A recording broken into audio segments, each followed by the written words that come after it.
Shri Balaji tractors and Motors मध्ये कोणताही tractor खरेदी करा आणि मिळवा हमखास बक्षीस। तर मग विचार कसला करताय, आजच आपला ट्रॅक्टर घरी आणा। आमचा पत्ता पुणे नाशिक हायवे, कुकडी कॉलनी, नारायणगाव, तालुका जुन्नर, जिल्हा पुणे।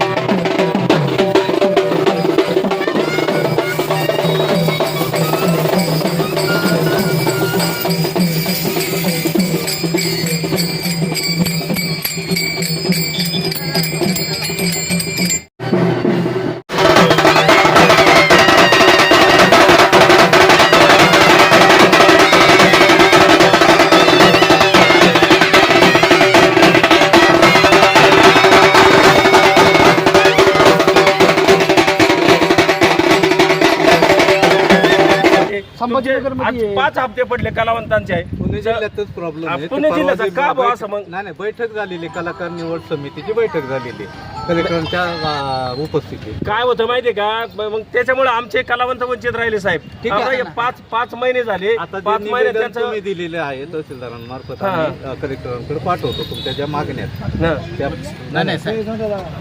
पाठवलेत ना, त्याचा आम्ही जिल्हा परिषद आणि कलेक्टर कार्यालयाकडे फॉलोअप घेऊन।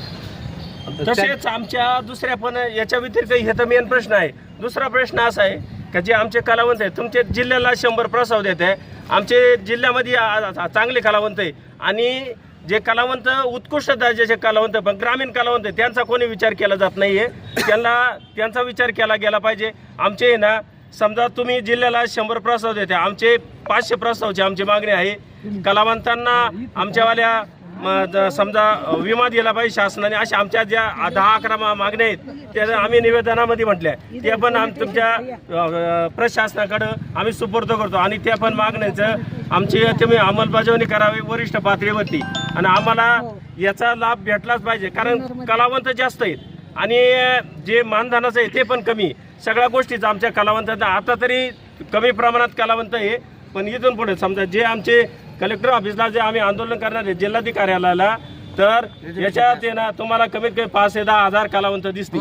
त्याच्यामुळं आमचा प्लीज विनंती करतो, आमचा कलावंतांचा अंत पाहू नका, प्लीज विनंती करतो का आमच्या कलावंताला त्वरित मानधन चालू करा, एवढीच विनंती। कलावंताला न्याय मिळाला पाहिजे साहेब। हो। आणि काय होतं साहेब, दुसरी मागणी आमची अशी आहे की प्रत्येक ठिकाणी आमचा कलावंत जातो ना, ते अन्याय अत्याचार झाला नाही पाहिजे त्याच्यासाठी बी आम्हाला थोडंसं संरक्षण मिळालं पाहिजे। आपण त्याच्यामध्ये म्हटलेले आपल्या निवेदनात सगळं उल्लेख केलेला आहे। आता आपण तुम्ही ज्या मागण्या निवेदन दिल्यात, ज्या काही 11-12 मागण्या, तहसीलदार साहेब असतील, गट विकास अधिकारी साहेब असतील, त्यांच्या संयुक्त सहीनं आपण तुमच्या मागण्या कलेक्टर साहेबांशी, जिल्हा परिषदची फार अध्यक्ष म्हणून पालकमंत्र्यांची सर एवढं उन्हात आलं आता एवढे आलेत बघा महिला वगैरे, आज इतकं भयंकर ऊन, एखाद्याला चक्कर येऊ शकते। मग एवढ्याच्यात सांगा ना, आता तो भर रस्त्यामध्ये 3 तासाला भर रस्त्यात वाजवतात ते, त्यांचा म्हणजे किती बघा त्यांचा हे विषय बरोबर। आता शासनाचं धोरण आहे का प्रत्येक जिल्ह्याला 100चं टार्गेट आहे। आपल्या जिल्ह्यासाठी समजा 13 तालुके आहेत, 2 महानगरपालिका आहेत, कॅन्टोन्मेंट बोर्ड आहेत, नगर परिषद आहेत, ह्या हद्दीतले आपल्याला कलावंत आपण घेतो। मेन म्हणजे कसं आहे, जास्तीत जास्त लोकांना मिळालं पाहिजे। 100 म्हणजे शासन धोरण बदलावं लागेल। तुम्ही म्हटले की 43 आहे, तर 43 हे 2024 ला का 2025 दोन्ही वर्षाचे ते दोन्ही वर्षाचे कसे एकत्र असतात कसं हो सर, 200 ऑलरेडी जर 24 ला जर धरलं तर 100 होतात।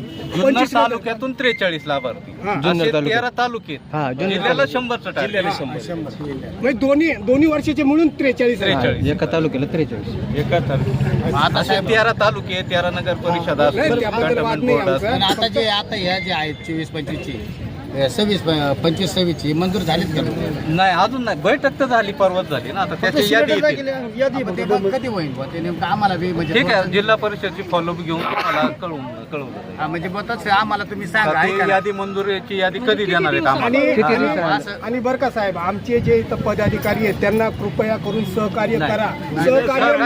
सहकार्य मिळत नाही अशी यांची भावना आहे। लोक आहेत ना, काय तुमच्याकडे पाठवले लोक मध्ये आम्हाला माहिती देत असं नाही, तुम्ही कधी आले नाही मी नाही पण आता समजा एखादा कला इथून पुढे आम्ही इथून पुढे येणार महिन्यात नाही. तुम्ही ऐका, कधी भेट- मी भेटत स्वतः याच्यात लक्ष घालून ना तुमच्याकडे येत जाईल कारण काय होतंय काही लोकांना ऑनलाईन हा विषय माहित माहित नाही. हा बरोबर.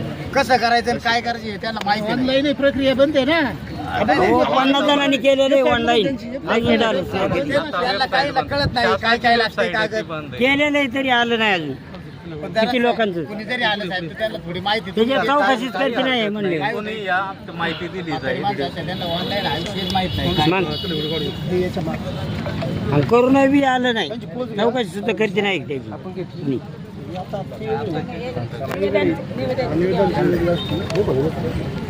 आपल्याला पाहिजे